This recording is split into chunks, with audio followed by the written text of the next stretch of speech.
Attendance matters a tremendous amount, much more than we ever realized, even starting as early as kindergarten, possibly even earlier than that. What we know from national research is that if you don't just look at unexcused absences or truancy, but look at all absences, we already know that 1 out of 10 kindergartners actually miss 10% or about a month or more of school. The campaign really has made as an explicit focus on attendance. I think one of the very early outcomes the campaign is hoping to do is to bring community partners together to reduce the gap in school readiness, reduce chronic absence, and also reduce summer reading loss.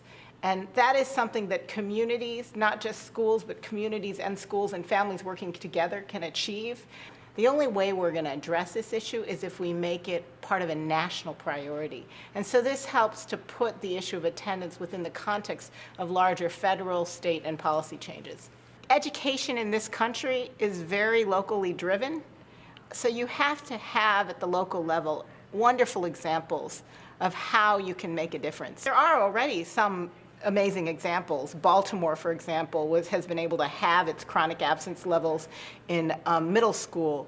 There are other places which have actually been able to show the impact in the early grades. For example, in Grand Rapids, where they've been able to significantly decrease chronic absence levels in a number of elementary schools. So one goal is to make sure that there are these local examples of innovation everywhere, and that we have as a campaign tools for teachers, parents, health providers, mayors, anyone who wants to be involved in affecting or reducing chronic absence to be able to use. We need to be able to have a way so that we can, at the school level, identify which kids are chronically absent, what percentage of kids are chronically absent, are there particular populations of kids who are chronically absent. We need that at the state level as part of state longitudinal student data systems.